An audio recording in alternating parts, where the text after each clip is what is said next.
कांग्रेस नेता राहुल गांधी की सदस्यता रद्द होने के बाद कांग्रेस पार्टी केंद्र सरकार पर पूरी तरह से हमलावर है। इस घटनाक्रम के बाद कांग्रेस पार्टी का देश भर में सत्याग्रह कार्यक्रम चल रहा है। इसी क्रम में सोमवार को जिला अध्यक्ष दिनेश पालीवाल के नेतृत्व में सैकड़ों कांग्रेसियों ने सदर तहसील में पहुंचकर सत्याग्रह कार्यक्रम में भाग लिया, जिसमें कांग्रेस पार्टी के पूर्व जोनल प्रवक्ता विवेक नारायण मिश्रा और पूर्व जिला अध्यक्ष विजय मिश्रा सहित कई बड़े नेता मौजूद रहे। वहीं जिला अध्यक्ष ने संबोधन करते हुए कहा कि केंद्र सरकार की ओर से जो भी कमी रहे और गलती की जाए उस पर आवाज उठाना विपक्ष का काम है और हम केंद्रीय तौर पर विपक्ष में हैं। ऐसे में हम अपना काम कर रहे हैं तो क्यों रोका जा रहा है। वहीं विवेक नारायण मिश्रा ने कहा कि ये लोकतंत्र के साथ खिलवाड़ है। केंद्र की सरकार का काम देखने के बाद भी हम लोग चुप नहीं बैठ सकते। ये लोकतंत्र के साथ खिलवाड़ है। आगे उन्होंने बीजेपी पर आरोप लगाते हुए कहा कि सदस्यता रद्द करने के पीछे बीजेपी का हाथ है ताकि सदन में उनकी बात से हो रहे नुकसान को रोका जा सके, लेकिन ये केंद्र सरकार की गलतफहमी है। हम लोग सड़क पर उतरकर इसका विरोध प्रदर्शन करेंगे और साथ ही लोकतंत्र को बचाकर रहेंगे। तहसील परिसर में आप कांग्रेसी काफ़ी लोग बैठे हैं, यहाँ बैठने का उद्देश्य क्या है? ये हमारे जो कांग्रेस के पूर्व राष्ट्रीय अध्यक्ष श्री राहुल गांधी जी के खिलाफ जो भारतीय जनता पार्टी की सरकार षड्यंत्र रच करके जो उनकी सत्ता समाप्त की है, उसके खिलाफ हम लोग शांति सत्याग्रह की रूपरेखा में बैठे हैं। हम समस्त कांग्रेस जन भारतीय जनता पार्टी की जो कूटनीतियाँ हैं, जो झूठ है, जो उनका प्रचार करेंगे। इस संबंध में हम लोग शांति सत्याग्रह की शुरुआत। राहुल को साइड में करने का मतलब क्या है? राहुल को, क्योंकि राहुल गांधी जी हर जगह पर भारतीय जनता पार्टी की गलत नीतियों का पर्दाफाश कर रहे थे, जिससे उनकी सरकार घबरा रही थी। प्रधानमंत्री जी अपने को असहाय महसूस राहुल गांधी जी के सामने कर रहे थे।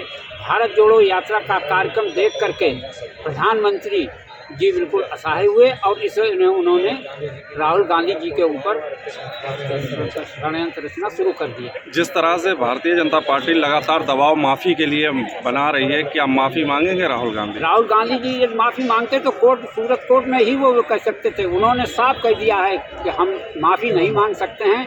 जिस देश के परिवार ने अपनी दादी को, अपने पिता को बलिदान कर दिया है, वो परिवार, उनका नाती, उनका बेटा इसी प्रकार से वो नहीं माफ़ी मांगने के लिए तैयार हैं। वो झुकने के लिए तैयार नहीं हैं, डरते नहीं हैं। वो एक निर्भीक नेता के रूप में कांग्रेस परिवार के मुखिया के रूप में कार्य कर रहे हैं। राहुल गांधी जी की सदस्यता रद्द होने से कितनी कमज़ोर पड़ी है कांग्रेस? कांग्रेस आगे और बढ़ रही है, क्योंकि कांग्रेस जनता समझ चुकी है कि भारतीय जनता पार्टी के नेता गलत नीतियों के कारण राहुल गांधी को अपने सामने से, क्योंकि संसद में जवाब ना मांग सकें, हमसे कोई जवाब ना मांगे, इस नाते से उनकी सत्ता समाप्त की है। इससे कांग्रेस में उनका जनमत बढ़ा है और कांग्रेस आगे 2024 में सत्ता में आएगी और कांग्रेस का प्रधानमंत्री। पूरे देश में आज संकल्प सत्याग्रह किया जा रहा है जिला स्तर पे। इसके पहले दिल्ली के राजघाट पे हुआ, लखनऊ में हुआ, आज पूरे देश में हर ज़िले में मनाया जा रहा है। और ये राहुल जी की सदस्यता जिस तरीके से ख़त्म करके मोदी सरकार जो राहुल जी की या विपक्ष की आवाज़ दबाने का जो कुछ प्रयास किया है, उसके लिए हमारे अखिल भारतीय कांग्रेस कमेटी के माननीय अध्यक्ष श्री मल्लिकार्जुन खड़गे जी ने साफ कहा है कि ये कायर और डरपोक सरकार राहुल जी और विपक्ष की आवाज़ से तिलमिलाई हुई थी, सवालों से तिलमिलाई हुई थी। और ये बात बिल्कुल सही है कि एक कायर और डरपोक ही पुलिस को सामने करता है, पुलिस की आड़ लेता है या अदालत की आड़ लेता है। वही मोदी सरकार ने राहुल जी के खिलाफ़ किया। आज राहुल जी पूरे देश में विपक्ष की आवाज़ थे और सिर्फ उनका दोष ये था कि भाजपा का कहना था कि अडानी पे हमला देश पे हमला है। आज सबसे बड़ी बात यह है कि देश बड़ा है या अडानी बड़े हैं। राहुल जी को इस सवाल के जवाब की सज़ा ये मिली है कि आज जिस तरीके से कहा जा रहा है भाजपा द्वारा कि अडानी को लेके कि अडानी पे हमला देश पे हमला है, दूसरा दुष्प्रचार जो किया जा रहा है कि राहुल जी ने ओबीसी को चोर कहा, जबकि वास्तविकता इसकी बिल्कुल नहीं है। क्योंकि राहुल जी ने जिनके नाम लिए हैं, चाहे वो ललित मोदी हों, चाहे मेहुल चौकसी हों, चाहे वो ललित मोदी हों, ये तीनों व्यक्ति दो समुदाय से आते हैं। नीरव मोदी और मेहुल चौकसी ये गुजरात के जैन समाज से आते हैं, ये बनिया हैं ये। और ललित मोदी मारवाड़ी अग्रवाल समाज से आते हैं और ये सवर्ण हैं सब। ये भाजपा का दुष्प्रचार है, झूठ बोलने वाली पार्टी है जो ओबीसी के आड़ में राहुल जी को 2024 का निशाना साध रही है। वो उनका कामयाब नहीं होगा। कांग्रेस जन इस संकल्प सत्याग्रह के जरिए पूरे देश में बताएंगे कि ये ओबीसी नहीं है, कांग्रेस भाजपा झूठ बोल रही है। राहुल गांधी जी 2 साल तक लोकसभा में नहीं जा सकेंगे।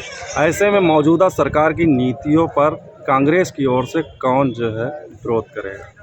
कांग्रेस संसद से लेके सड़क तक, संसद में उन्होंने हमारे राहुल जी की आवाज़ को अगर प्रतिबंधित किया है अदालत को सामने करके, लेकिन वो आवाज़ सड़क पे वो नहीं चुप करा सकते हैं। ये लोकतंत्र है ये। और राहुल जी ने साफ कहा है कि हम डरेंगे नहीं, हम भारत के लोकतंत्र को बचाने के लिए संसद से बाहर कर सकते हैं, वो सड़कों से नहीं हमें बाहर कर सकते हैं।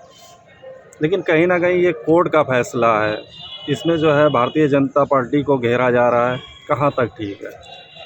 देखिए, कोर्ट का फैसला है। आपको अच्छा सवाल आपने किया।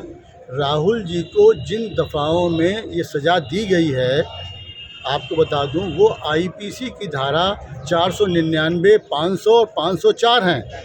और ये दफ़ाएं मेजर ऑफेंस में नहीं आती हैं, ये दफ़ाएं पेटी ऑफेंस में आती हैं।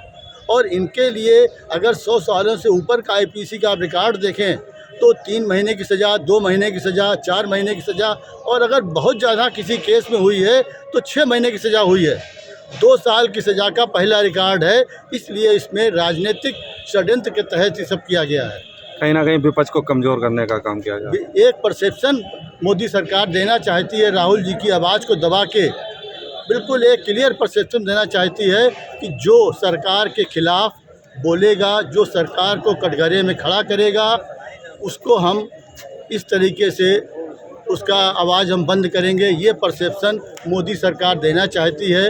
लेकिन ये परसेप्शन देने के साथ मोदी सरकार भूल गई कि अंग्रेज़ों को भी अहिंसा के दम पे ही कांग्रेस ने गांधी जी के नेतृत्व में बाहर किया था। तो मोदी सरकार तो उसके सामने कहीं नहीं रुकती है। कन्नौज तहसील में कांग्रेसियों के द्वारा सत्याग्रह चलाया जा रहा है, क्या उद्देश्य है इसका? इस सेवा सत्याग्रह कार्यक्रम पूरे देश में चलाया जा रहा है क्योंकि किस तरह से लोकतंत्र की हत्या हो रही है। जिस लोकतंत्र को कांग्रेस के लोगों ने अपने खून पसीने से सींचा, उस लोकतंत्र को कुचलने का काम ये सरकार कर रही है। राहुल जी ने जब संसद में अडानी जी के खिलाफ जेपीसी जांच की मांग की, उन्होंने पूछा कि ये 20,000 करोड़ रुपया विदेशी अडानी जी की कंपनी में किसका लगा हुआ है, तो सरकार उनके प्रश्न से भागी। और आप देख रहे हैं कि विगत 15-20 दिन से सरकार सदन नहीं चल रहा। राहुल जी ने के साथ साथ जब 18 दल के पार्टी के लोगों ने भी प्रधानमंत्री जी से मांग की कि इसकी जेपीसी की जांच कराई जाए, और राहुल जी जब प्रखर होकर संसद से लेकर सड़क तक इन मुद्दों को लेकर आगे बढ़े तो उनकी सदस्यता रद्द कर दी गई। आप लोगों ने देखा कि सूरत कोर्ट ने किस तरीके से, जबकि राहुल जी के ऊपर कोई इस तरीके के आरोप नहीं है, उन्होंने तो केवल इतना ही कहा कि नीरव मोदी, ललित मोदी, मेहुल चौकसी, विजय माल्या जो भगोड़े उद्योगपति हैं, इन लोगों ने देश को पैसा चुराने का काम किया है। तो आप भी जानते हैं राजनीतिक भाषा हो। क्या लगता है जो कोर्ट ने फैसला दिया है वो कहाँ तक ठीक है? कोर्ट ने जो फैसला दिया उसका सम्मान है, लेकिन जो हमारी मांग है, जो सरकार ने जल्दबाजी में जो निर्णय लिया, कोर्ट ने सरकार के दबाव में कहीं ना कहीं आप देख रहे हैं कि जिस जज ने फैसला दिया 15 मिनट में जजमेंट हुआ, 170 पेज का जजमेंट भी लिख गया, उस जज का 2 दिन बाद प्रमोशन भी हो गया। तो कहीं ना कहीं न्यायपालिका में भी ये सरकार हस्तक्षेप करके लोकतंत्र को कुचलने का काम कर रहा है। जो हमारे निर्वाचित सांसद हैं, जो जनहित इन भगोड़े उद्योगपतियों को लेकर पकड़ होकर मुद्दों की लड़ाई लड़ रहे हैं, उनके भी मुंह बंद करने का काम सरकार कर रही है। ठीक है।